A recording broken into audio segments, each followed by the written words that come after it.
All right, check this out. So I went to Petco.com and I bought all the 10 gallons from my local Pet Mart store, right? And it wasn't that much. It was only 3. That's all I had in stock. So I bought all 3. And so I raced down there. Well, I didn't even race down there. Boy, I don't know. I'm trying to make it more dramatic than it is, I guess. Whatever. I bought 3 tanks from Petco.com.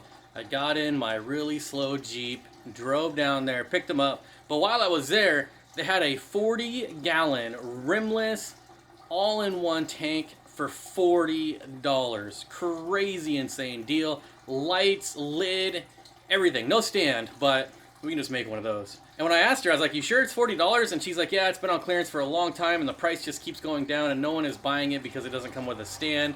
And it's not like a 40 breeder style where it's 36 by 18 by 16 or 17, whatever. It's like just a square with a built-in filtration in the back. We'll take a look at it in a second. And so I was like, well, I don't have any room for it. I have too many projects going on. So I took the 10 gallons out to my Jeep and I was sitting there for like 5 minutes and I was like, I just can't not buy this tank. It's $40. It's insane. And so I went back in and she's like, you're going to get the tank, right? And I was like, yeah, I'm getting the tank. So we loaded it up. I'm home now. Let's go take a look. All right, so here it is. And like I said, it's just like a big square. So not your standard 40 breeder. There's my 10-gallon tanks that I got as well. I have nowhere to put this thing. I'm just out in the fish room here, setting it on a box for my last fish shipment. And like I said, I have no idea what I'm going to do with this thing, but at $40, you can't not buy it. But let's open this thing up.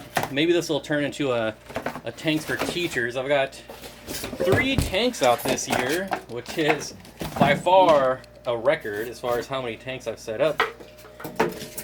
Here we go. Styrofoam everywhere. Look at this. Okay. There's going to be lots of glare, but that's just the way it is.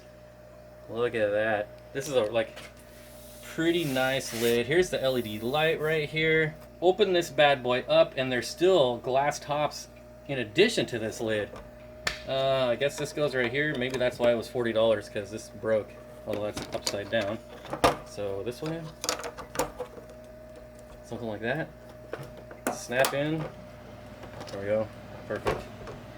Okay, so let's just take this off very carefully. This whole unit apparently is the LED light. Now I'm sure this is nothing fantastic as far as LED goes, but oh boy, we got wires. All right, this is gonna take 2 hands. Well, apparently that comes off, so that's good. At least it's not all one piece.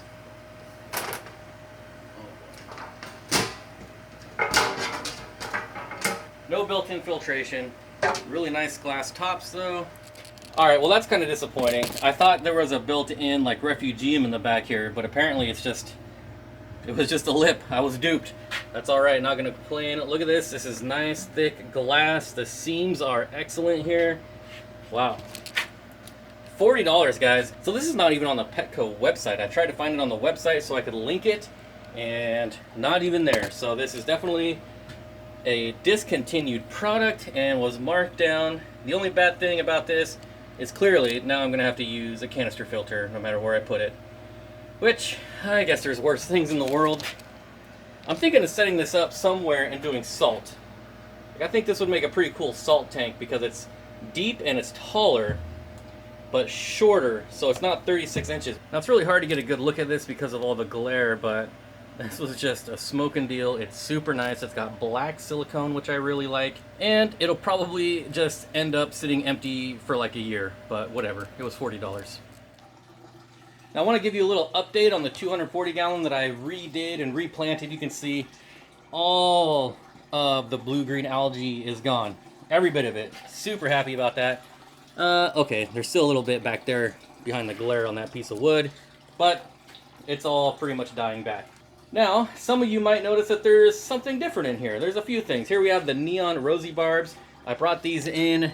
No one bought them, and I absolutely love these fish, so I'm keeping them for myself. And then look at these little guys, the black ruby barb. When I first put in the black ruby barbs here, I thought they might have been a little too small.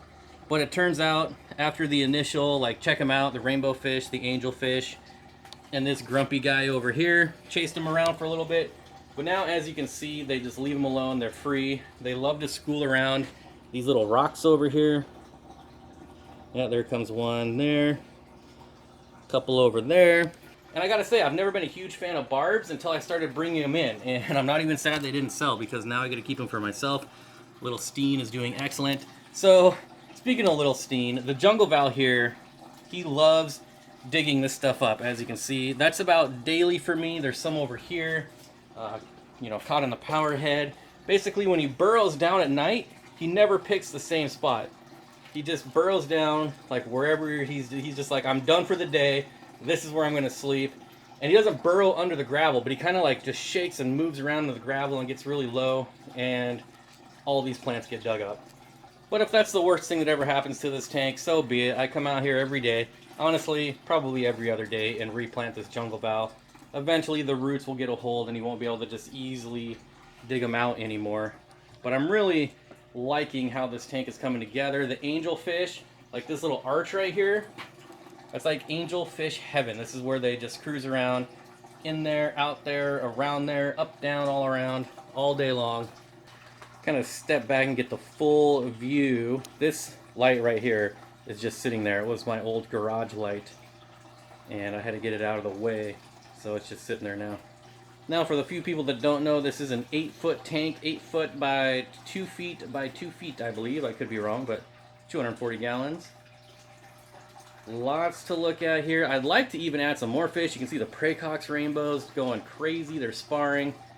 The Macolochai are in here still. The Centenniensis is somewhere. I still need to quiet the sump down here from the overflow, but honestly it's in the garage, so it doesn't really bother me that much, to be honest. It'll probably bother me when I'm editing this later. Alright, that's all I got for you today. I really just wanted to show off that new tank I got that hopefully, but probably will sit around empty for at least a year. But, you know, that's just the way it goes sometimes. So thanks for watching this quick video. I really appreciate it. Some projects coming down the pipe. I got 1,000 red wiggler worms coming in soon, so I got to make a bin for those. I don't know if I'm going to film it because it's kind of weird to put that on my channel, but I don't know. When do I start caring about that now? So maybe we'll show that build. Got new fish coming up, so maybe I'll do an unboxing order. I don't know. There's just so much stuff to do in so little time.